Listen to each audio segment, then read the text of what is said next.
Welcome, Black Hollywood Live fans. On today's Fit Club, we talk sugar, sweat, and the truth about some common diet tips. Stay tuned for more. You're tuned into Black Hollywood Live, Fit Club.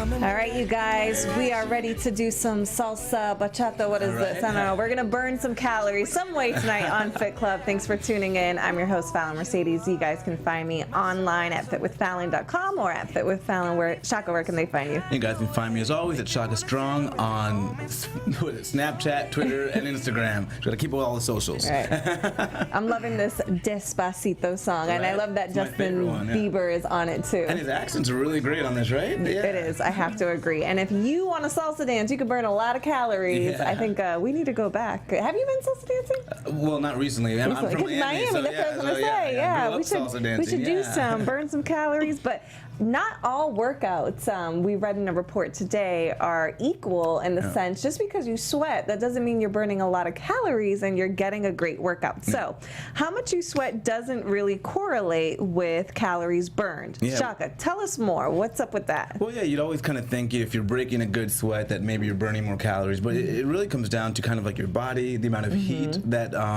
that you feel, or the amount of heat in your environment. You know, if you're being cooled down by a fan, you're not going to sweat as much. And it also comes down to body size. You know, bigger, larger people will actually, their body temperature is a little bit hotter, so they're going to be sweating more. And then interestingly, if you're more fit, you sweat more as well. Too. Funny thing that you said that when I was on the Fit to Fat show during my fat phase, typically most nights I will put my feet right now on a heating pad because I get so cold in a regular blanket.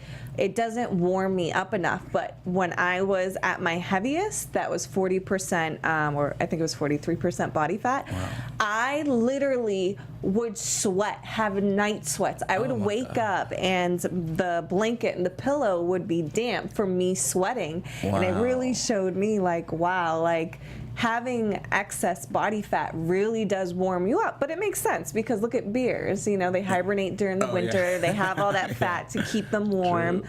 So this to me made sense, but I didn't know if you were fit that you would, well, I do see this often. Most men who are fit, I see them drenched when they're working out in the gym. So maybe that's probably. Well, yeah. I mean, I didn't think so. I guess at least my level of sweat has not really changed too much.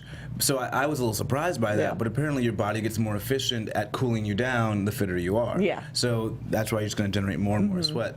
Another thing that kind of plays into how much you're going to sweat is, I thought I wrote it down. I know, like puberty. I know when I was age. When I was younger, when I was a competitive gymnast, I would be so embarrassed because, you know, at the end, like you put your arms up, you know, after you flip and you land your routines, and I had like a purple leotard, and I would have big sweat marks, and I would always be so embarrassed. And I actually, if you do sweat a lot and you have that problem, I would go to CVS. They would have an over-the-counter, but it was like doctor prescription strength. It's called Certain Dry. And what it does, it closes your pores in your armpits or wherever area you put that on, but it allows you to sweat in other areas. So you're not blocking the sweat from coming out. You're just, you know, not going to be embarrassed when you lift up your arms and stuff. And I thought it was interesting because, like, I guess younger people sweat more than older people. So and it's the hormones, I believe, too, especially, you know, puberty. You're breaking out, you're sweating, all that stuff. And another thing I was surprised by, sweat doesn't really smell, but it's the clothes that we wear because the bacteria that gets with the sweat that causes the smell. So if you want to avoid smells, they're saying polyester is the worst. So if polyester is in your clothing, avoid that. Cotton seems to be a lot better. I've noticed that myself, and I'll choose cotton. I personally would rather have sweat marks than be stinking walking around working out. That is not cool at all. I never considered it was the type of material I that knew I was it was. using, I knew it because somebody had gave me like a sweat-resistant polyester type of shirt, and I was like, why do I smell? So you did sweat, but you smell. Exactly. But I was like, why? Usually when I'm wearing cotton, I don't have any smell, you know? I put enough deodorant on. I'm like, what's the difference? And it was because of the type of material. So if you want to get a home workout, put on your polyester, you know, whatever you're going to be in the gym, you want to wear a little cotton. But I guess with the cotton, if you're sweating, it's going to absorb. and it'll be heavy on your body. So so if you don't like that feeling of the wetness, then you might want to go with the polyester. But, yeah. Tell us what you guys think. While working out, what would you rather work out in? Would you rather work out in like that wick type of material that's gonna hold on and hide your sweat, but it might have a little stench to it? Or would you rather work out in something cotton and be drenched? I mean, to me, I kind of applaud people who have sweat marks. I'm like, they're working out really hard. Right? But then it stinks when you're working out with somebody and you're working out just as hard and you don't have the sweat to prove it. You're like, why are you? I'm working out, lifting more. What's going on? I'm not just taking selfies. I'm actually doing some work. Exactly. But the best part of it was the study was done by having people smell the type of clothing they wore after they worked out, and it was like, how do you I wouldn't want that job. Yeah, that's not for me. And I learned too that the bacteria in the sweat that actually smells is called micrococci. Yeah. So I never knew that. Yeah, I didn't know that at all. I was just like, hey, I'm stinking. Let me change my clothes. And the rise in your body temperature, the sweat that comes out is called eccrine glands, and they secrete the sweat, and then eventually it will evaporate. But the sweat that you get from being stressed out or scared is a different type of gland. It comes from the apocrine gland, and that's usually in the armpits or the groin. I thought that was interesting. Yeah, like a groin sweat when I'm scared, but hey, that's what the science says. That's what the science says. So if you're not sure if you're working out hard or you're just nervous, right? Like, do a check little the test. Right? All right, you guys, let's talk about a little detoxing from sugar. This study, I guess it was a nutritionist who did this study. She wanted to see if she could sustain a detox that would cut out sugar for a long period of time, because there's a lot of detoxes out there, but not all of them are good for you or safe. And or a lot of and a lot of times when you detox, you get really bad reactions because your body is weaning off of something. You'll get, headaches, flu-like symptoms. I know when I put clients on the ketosis diet, they get the keto flu. So tell us more about this nutritionist and the sugar detox that she did. Well, what I thought was interesting was she said she doesn't like to wean people off the sugar. I've always been, not necessarily about detox, but with diets, I've always said, you want to just do like a relative diet, do a little bit better every day. But for getting rid of sugar out of your diet, that wasn't the best way to go. It was sort of like, because people are addicted to it. So it was sort of like, you don't give an alcoholic, you're allowed to have 2 beers instead of like what you would normally have. And so the best way to achieve a sugar detox is to go cold turkey. And so she starts people off with 3 days of no sugar, and then after that they're able to introduce an apple, and then slowly they can introduce full-fat dairy, which I thought was interesting because when the fat is there in the dairy, it binds to the sugar and it digests a lot slower. The glucose levels. I learned that from an endocrinologist. She was telling me that diabetes patients, the first things that she'll tell them to do if they're worried about, high glucose readings is to, if you're going to have, let's say a banana, to throw some peanut butter on it because it has the fat, and it will slow down the spike in your insulin levels. So you want, like, I guess whole milk? Is that the best way to go? You want to do whole anything, because whenever you get low fat, they're going to add more sugar into it because fat has a lot of taste. And I learned this when my roommate cooked me eggs one day. It tasted so... Cook in some lard or something? No, so listen. So she didn't use any seasonings, and she cooked it, and I was like, this is so flavorful. Like, did you use adobo? Like, what did you put on it? And she was like, I just cooked it in a lot of butter.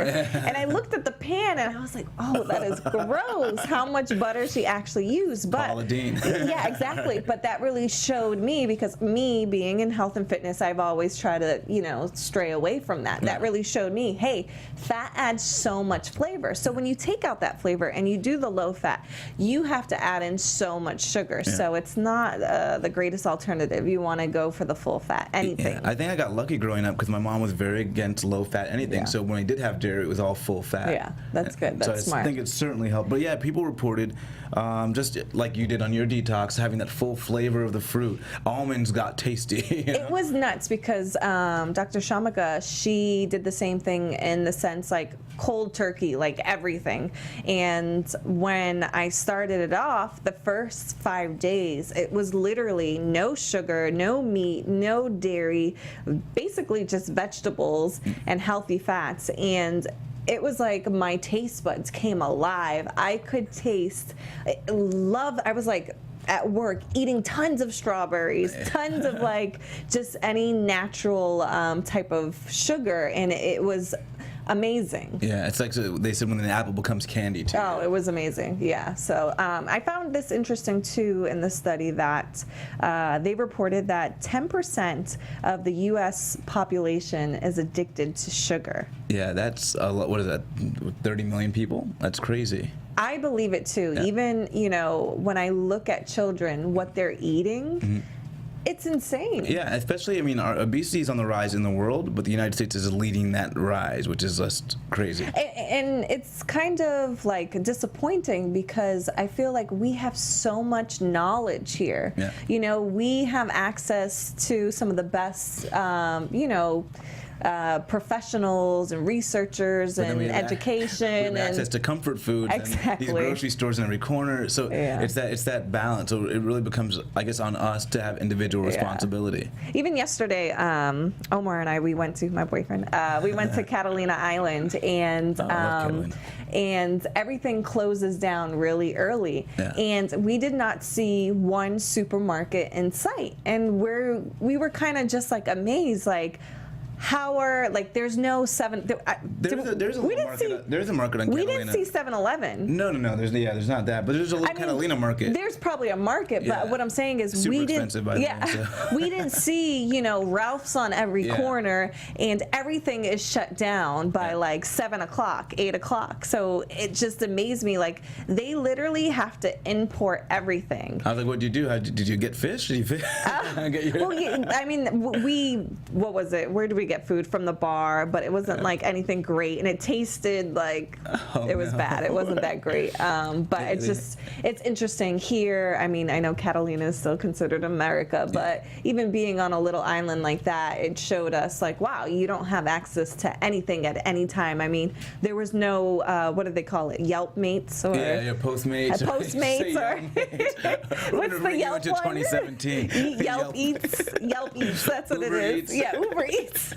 I don't order that stuff. I get in my car because it's that close and convenient that I could go. But yeah, they don't have any of that over there. Yeah, that's good. If you do go out, I think it's good to either walk or get in your car and go get it, because I think we're really into this culture of just like serve me.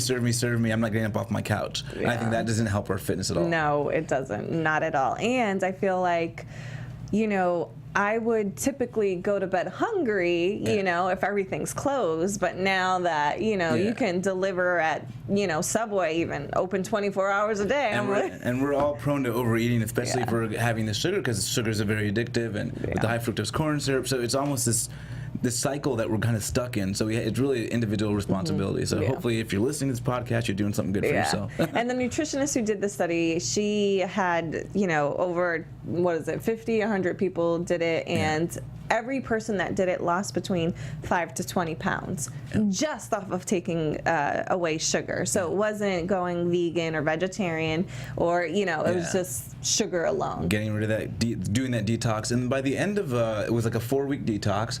And by the end of it, you can add in the full grains that you have, the full fat dairy, even 5 glasses of wine a week. So, you know, the detox was really designed to let people live. And be sustainable beyond the 4 weeks. And I think with any detox, that's what you need to look for, is sustainability. Yeah, it's definitely sustainability.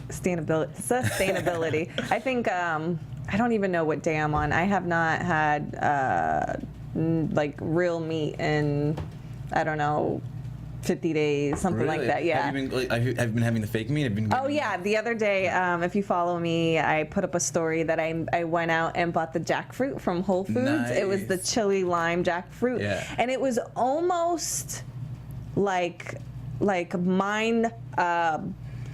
Blowing? Blowing that the meat in the pan while I was cooking it literally looked like meat. I mean, it wasn't meat. The jackfruit in the pan looked like meat. It was kind of eerie. Yeah. Like, I'm like, wait, but it's my mind is saying it's meat. Yeah. And, I know it's fruit. And then we made some lettuce wraps, and they were horrible.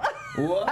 They were so bad. So you didn't like the jackfruit lettuce wraps? No, it was so bad. I just got the wrong flavor. So not a ringing endorsement. But the barbecue jackfruit, that's the one flavor. I need to get. Yeah, that's what we should get. Yeah, because we did the Thai chili lime. We should have put it in, like, I don't know, rice or something. Sauce. Yeah, exactly. I think you said to put it in barbecue sauce.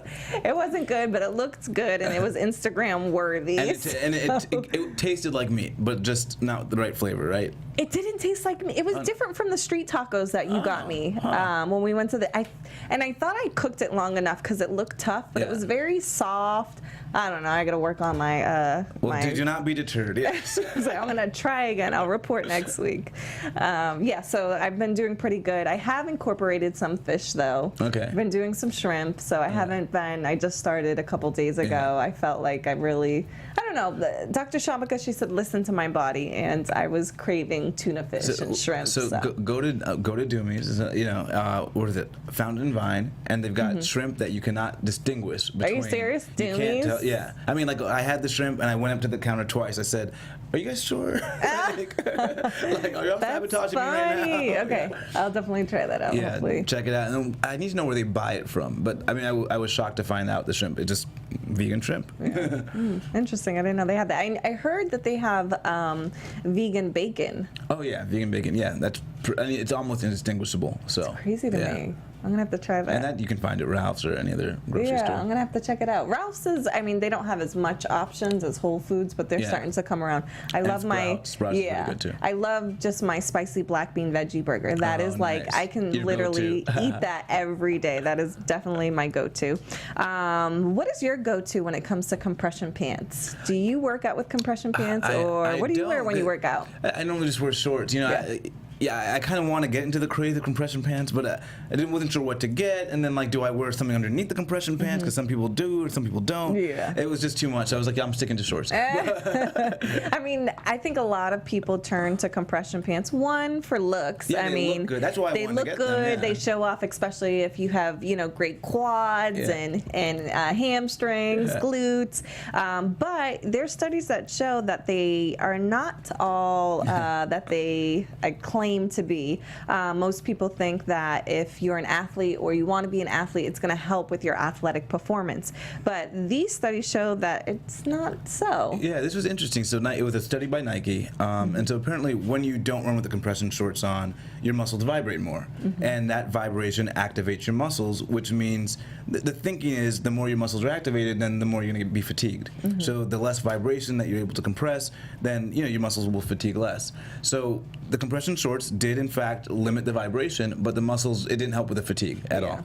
And so Nike, I like that Nike came out with it. I was about to say that. I was very surprised that Nike would even be open, because I'm sure their sales in compression pants, among athletes will go down. Yeah, and so and there's probably and again there's mental benefits to it. Yeah. But yeah, so they found that at least in that regard, in terms of fatigue, that there's no difference between compression pants and a pair of shorts. But some people do perform better with not having the sweat, maybe, or the feeling of the fabric. Yeah. So that might be something that influences you mentally. Yeah. For me, I have some compression pants, and I love them because I don't feel my booty jiggle. Yeah. So, like when you're running, and I know there's the compression bras that girls will wear, especially if you're very, big busted.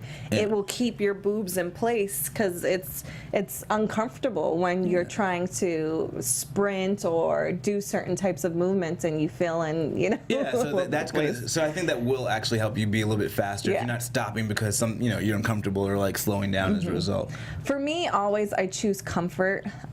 Yes, my performance is important, but I mean, I'm not an Olympic, athlete. I just want to get in a good workout and feel good about myself and if feel I want to take a good selfie, I'll change, and then it'll be exactly. the selfie. I have the workout time, and then I'll have like another 20 minutes now for the selfies after the workout. So how long do your workouts last? You have to do like an hour workout, 20 minutes of selfies. Exactly. And then sometimes I'll go back and work out because I'm like, did I just work out? Yeah. Cool down too much. No, I agree. Okay, so let's talk about vaping. Is it a true safe replacement instead of smoking? Yeah, and then right now all the media and the science is vaping so much healthier than the regular cigarette. And so I think a lot of people are vaping and using e-cigarettes without even regard to whether or not it's healthy. But they do contain propylene glycol. Obviously, they contain the nicotine, but the nicotine is devoid of the tobacco type, the tobacco smoke and the tar that typically causes lung cancer. So it's the nicotine, it's the propylene glycol, and then different additives for different flavors. Now, the problem is propylene glycol and the different additives for flavors we just haven't seen in a long time. Tell us what propylene glycol is, because before doing the study, I had no idea. So it's the stuff that they use on like sets for fog, Like so, theatrical fog. Yeah. So if you've been in the concert and you're on a fog machine, you've inhaled the propylene glycol. But there really hasn't been too many long-term studies on that and the effect of vaping. And we do know that when you vape, you tend to inhale a little bit more. Yeah. Yeah. So one anecdotal evidence of the lady that was smoking a pack a day, and then she vaped, and she went back to cigarettes. Bad choice. But she went back to cigarettes, and she was now smoking a pack and a half a day. So you do inhale more when you vape. So it's not all that's cut out to be in terms of safety and efficacy, so you might want to consider actually quitting or entering a smoking cessation program, something of that nature, before just kind of going, hey, this is the way to go. Yeah, and I noticed too, Wendy Williams, she came out and talked about, I don't know if you heard about her son, he's in high school or was in high school when she came out about this topic. She said that her son was addicted to vaping and that she had to put him in rehab. Wow. And a lot of people, parents, they think like, oh, at least they're vaping, they're not, smoking cigarettes, it's okay. It's become such a target for that, younger market, because they're putting all these different flavors. They're putting the cherry flavor, the watermelon flavor, And they're not marketed as just safer, they're marketed as safe, really. Yeah. So a lot of kids are doing that thinking, hey, it's better for my health and it's cool and I got these cool flavors. Yeah. But it's making our younger population more addicted. Yeah, because there are kids that would never pick up a cigarette, but now they're picking up vapes. Yeah, and because now they have all these flavors. Yeah, and they're like, oh, it's safe, it's great. So, people just have to be vigilant about it and think twice and know that it's not a safe alternative, it's a safer alternative. So. Because it still has the nicotine. Yeah. And that's the addictive part. Exactly. So you can get addicted to vaping. So we say no vaping, no Unless smoking. you're addicted to cigarettes and, kind of use it or use it in the way it should be used. If you're addicted to cigarettes, and you want to wean yourself off of cigarettes, maybe go to vaping, but be aware that you might be taking in more nicotine, and then eventually figure out a way that you can stop. And you have things so no cold turkey? If you can, but a lot of studies with smoking have shown that it's very difficult for people to quit cold turkey. Like Chantix is a really good way for people to quit. What is it? Chantix. I've had a lot of friends take that. It's like a daily pill they take, and just kind of. And your bloodstream releases probably a limited amount of nicotine. Oh, I don't know if it has any nicotine in it, but it just makes you not want to smoke. But I'm not exactly sure what's in this pill called Chantix, but it makes you physically ill sometimes just thinking about smoking or trying to smoke. Yeah. That's my crazy. understanding. So. Oh, I'll have to look that one up. All right. So diet fact or fiction. There are 5 weight loss myths that we are going to talk about right now. So the first one: too many carbs can make you gain weight. I like this one. Too many carbs can make you gain weight. Because we always say 0 carbs, 0 carbs, 0 carbs.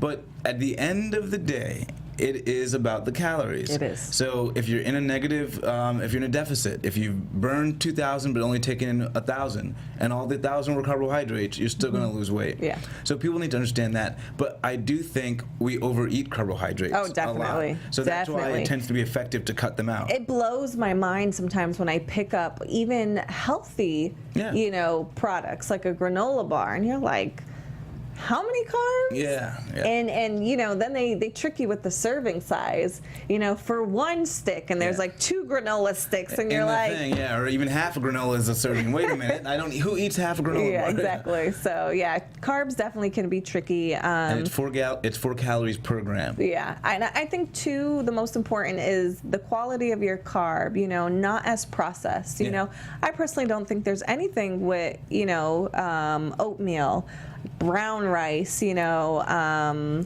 even bananas, they have carbs, you know, but those are natural, unprocessed. It's when you're getting into all that other gray area that can be a problem. So just targeting carbs may not necessarily be the answer if you're still somehow overeating your protein and your fats. Yeah. All right, number 2, breakfast is a must for weight loss. So again, you know, it's all about calories in, calories out. So if you're talking about weight loss, you know, but your breakfast in the morning might make you feel fuller so that you're eating less throughout the day. So that's also something to consider. Yeah. But again, at the end of the day, it's going to be about calories in, calories out. Yeah. I'm a big fan of breakfast because I feel that you're breaking the fast breakfast, and it's a jump start to kick your metabolism into gear for the rest of the day. And like you said, you might eat less later on. Yeah. However, I've seen clients who, you know, do not eat breakfast at all. And they see good results just as well, but because they are still making healthy choices afterwards. And I think that's what's most important. Because there are times where I don't have breakfast, but now I want that pizza for lunch because now my body's just craving a huge amount of food. And you know, not every day. I don't have a full course breakfast every day. Most of the time, you know, I'm having a Greek yogurt or, you know, something small that I can grab, a banana and peanut butter or a shake. So technically I'm not having a real breakfast, but I'm having, you know, thing to kickstart my metabolism. Yeah, I do like an 80 gram to 100 gram protein shake in the mornings, and that is so great because it just fills me up. And there's that myth that's not part of our list, but there's this myth that you can only digest about 30 grams of protein per meal. Complete myth. And so the 100 grams for me works really well and keeps me full until I'm ready to eat for lunch. Number 3, 0 carb is the best diet for weight loss. Yeah, so same thing. Basically, It's all about calories in, calories out. Though, you know, because we do overeat our carbohydrates, when I did go 0 calories or close to 0 calories, 0 carbs, 0 calories. Yeah. When I went close to 0 carbs, I flattened out immediately. Yeah. And I was just, you know. Oh, when you were doing your show. Yeah. Okay. And so it does really tighten you up because of the way we all kind of generally eat. I usually, I'm an advocate for ketosis because it really makes you look at your carbs. It's 50 grams of carbs or less a day. And, you know, you shouldn't be doing that long term, but it really, when I start clients on that, it really makes them realize, holy crap, I eat so much carbs, you know, and your body doesn't know how to distinguish, hey, this is carbs. It's like, oh, this is spiking the glucose levels. Let's store this as fat. Unless you're a marathon runner, basketball player, you know, where you're doing this intense type of sport that depletes your glucose levels, you shouldn't be going ham on carbs. Yeah, and of course we're like, this is summertime, so we're talking about weight loss, but we're not talking about diabetes. So carbohydrates, diabetic-wise, you know, that's where you really want to watch out. So it can affect your internal health, but weight loss-wise, you know, as long as the calories are less than the ones you're burning, then you're going to be good. Number 4, you can't gain weight eating healthy food. Yeah, of course we know you can. You know. Overconsumption of anything. I was talking to a diabetic doctor, and she was saying that studies have shown that for some people, when they eat a banana versus like a regular carb, like let's say like a bowl of Frosted Flakes, their sugar levels, their glucose levels will spike as high as eating ice cream or the bowl of cereal. Everybody, it depends, you know, your genetic makeup, your background, everybody is affected differently. So until you take, you know, I guess the what is it, the glucose readers that the diabetics use, you will not truly know how different fruits or healthy foods affect your sugar levels. Yeah. I found that really, really interesting because I've trained with some trainers who, while, you know, you're losing weight, they will say, don't eat any bananas, no grapes, and you're like, but they're healthy, they're natural. But I can see in some cases, for some people, they're still sugar. Exactly. So you want to go to like glycemicindex.org, which is a really great website that puts things in low, medium, and high GI. So for a while, I was doing just like low and medium, making sure everything I had was either low from the low or medium list. And I think that really helps in terms of like pre-diabetic, and just that also helped for weight loss as well. Yeah. All right. Number 5, avoid fruit to help with weight loss. There's too much sugar in it. Kind of like what we just talked about. Again, I say I would rather you eat something natural and your body will have a easier time than breaking it down. I would rather you grab that banana or the strawberries than, you know, jump to cookies, ice cream, and cupcakes, because I feel like, yeah, it may affect everybody differently, but it's not processed. Exactly. And I prepared for a show just using fruit smoothies. And I had great results. When I was competing like every month, I was trying different little things to see what was going to be the most sustainable for me. And so I would just combine my protein with the fruit smoothies, like strawberries, bananas, apples, whatever it was. And as long as the smoothie was big enough, I'd have like 4 or 5 huge ones a day to stay full. I found obviously I got tighter, and I think I won that show. So as long as the calorie restriction is there, fruit is good to have. Nice. How many shows have you done? Well, over 20, I guess. Oh, wow. Yeah. I had no idea. Do you still do them or no? I haven't done one in like maybe well over a year, so I need to get back on stage. I do really enjoy it, but you know, with the hectic schedule these days, it's been tough, and they increased the show time. So basically, it used to be a 1-day show, now it's a 2-day show. Oh, so it's the even commitment busier. has been difficult, but I'm definitely gonna do it before the end of the year. Nice. I'm gonna do it November 11th. Really? Yeah. Is it Culver City? Should we maybe we'll do this together. November 11th. Let's do it. Let me just have one last meal, cheat meal. Yeah, I've been always wanting to do one, and you know, I did the vegan thing with the 21-day challenge, and now I'm like, okay, this is my next thing. So I literally have a calendar of the next couple of months, how much weight I'm supposed to, and body fat I'm supposed to lose per week, per month, to get me to November, to get me to my body fat to where it needs to be. So you're gonna prep like 2 weeks before, and he's gonna get on stage. I'm gonna be like the last 4 months, like starving, working out every day. But that'd be cool. Yeah, well, the more you prep, the less you have to do in the future. So that's true. Hopefully I'll stay there. All right, you guys, thanks for tuning in. This was fun. I learned a lot. Hopefully you learned a lot as well. Make sure if you're not following me, please do, at fitwithfallon.com or at fitwithfallon on social media. Shaka, where can they find you? Shaka Strong on Twitter, Instagram, and Snapchat. And then we also have the Fit Club on Instagram. It's called BHL Fit Club, and you can definitely ask away, comment away. We'd love to hear from you. So we'll see you same place, same time next week on Fit Club. See you guys. From executives Keven Undergaro, Dario Kristen, Tiana Hobson, and the entire BHL staff, we would like to thank you for supporting Black Hollywood Live, the first online broadcast network dedicated to African American entertainment. For questions and comments, contact us. info@blackhollywoodlive.com. Like us on Facebook, tweet us, or Instagram us at BHL Online. And I am the official voice of Black Hollywood Live, Scipio, Instagram me at KingXOBay. Thanks for tuning in. Hollywood Redefined. The views expressed here are those of the host only and do not necessarily reflect the views of BHL or its owners or principals.